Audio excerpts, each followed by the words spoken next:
You are listening to the Empowering Working Moms podcast, Real Talk with Dr. Prianca Naik, a show to help professional moms in survival mode to take hold of their lives and thrive. If you're ready to take powerful action to create your best life, then this is the show for you. I'm your host, Dr. Prianca Naik, board-certified internal medicine physician and certified life coach. Now let's get to it and dive in.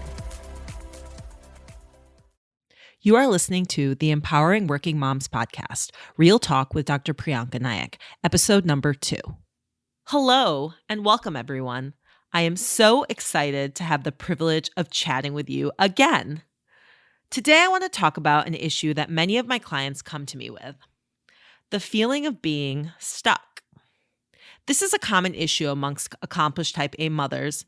Many of us go along on a path that we believe has already been paved for us. I can speak to this being a physician. I went to college and then medical school and then residency, and then I got a job. Some people, they do a fellowship after residency. There's so much studying, training, just to get to the final destination of working, seeing patients, making an impact, and of course, an income as well, right? And in our personal lives, we often feel as though we have a personal roadmap as well. We want to have kids, so we feel like we need to find a partner, a sperm donor, someone with whom we believe we can spend the rest of our lives. Then, a few years in, after a prestigious job, seemingly good marriage, and beautiful children, we feel like there's something missing. We have goals for ourselves. Oftentimes, we feel like we lose ourselves after we get married and have kids.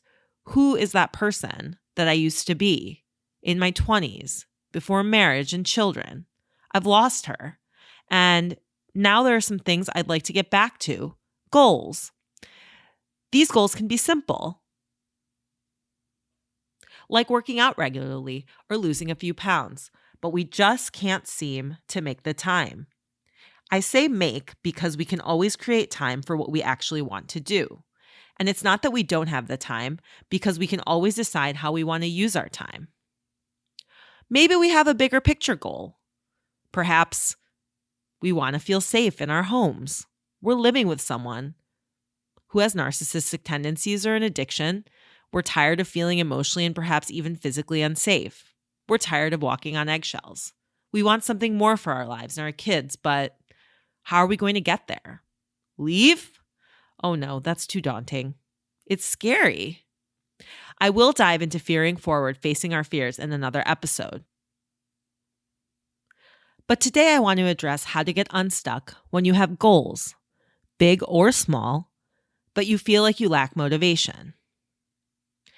First, I want you to write down your top 2 goals right now. Again, they can be big or small. Then, here are some examples of values: loyalty, humility, compassion, honesty, kindness, integrity, determination, generosity, courage, tolerance, trustworthiness, altruism, empathy, diligence, independence. Those are just a few values. Feel free to come up with some of your own.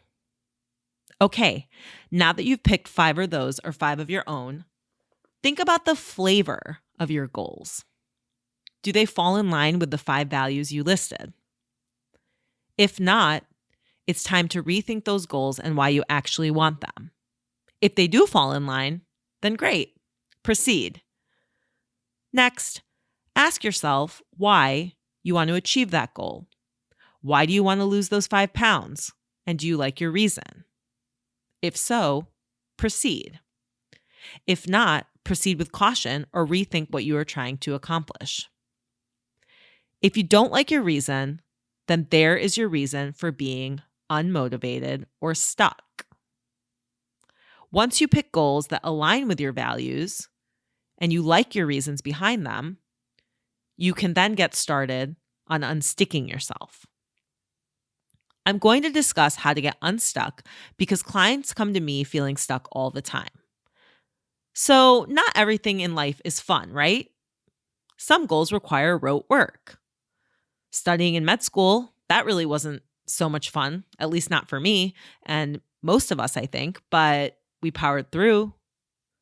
So, how do we get out of our own way, out of our own paralysis or self sabotage? How do we stop spending so many hours scrolling on social media instead of doing something that we feel is productive? How do we get started? The key is finding goals that truly align with our values. We should start with the identification of an identity, who we are or who we would like to be. If it's not who we are now, we might need to have an identity shift. For example, who would that person be that loses those 5 pounds or gets that major job promotion? Well, a person at a healthy weight probably makes healthy food choices. She takes care of her body. She works out regularly. Or in terms of working our way up the ladder at work, we can decide to be a high-level CEO and come from that place. We can work smart, not hard, strategize, bring a ton of value to the table. So if it's an identity that we have in the back of our minds to adhere to, then it's much easier to keep our actions in line with achieving our desired goal. Here are some additional ways you can get unstuck and started on achieving all that you want to achieve. 1, you can find an accountability partner. This could be a friend or someone that you meet in an online social media group, and what you can do is check in daily on how you're making your goals happen. I have an accountability partner that I met in a business coaching program over a year and a half ago. We check in daily with our to-dos, goals, and progress. We list our goals for the day each morning and say how our day went the same evening. This creates external accountability and pressure to get things done. Some of us need that, and we have a hard time sticking to our goals when we're really left to our own devices. Another way to create external accountability is to invest money into it.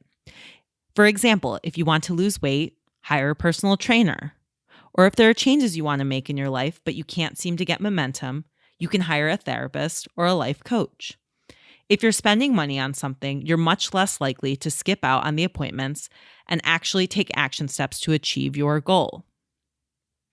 Another useful tip is to use Mel Robbins' 5-second rule. You can Google this or buy her book. I have no affiliation here. When you ponder acting or not acting on your goal, you count 5, 4, 3, 2, 1, and physically move, or your brain will stop you. So, to use her rule, you start by counting backwards to yourself. 5, 4, 3, 2, 1. The counting will help you focus on the goal or commitment and distract you from the worries, thoughts, and fears in your mind. As soon as you reach 1, move. That's it. This rule will work every time you use it as long as you move with the number 1.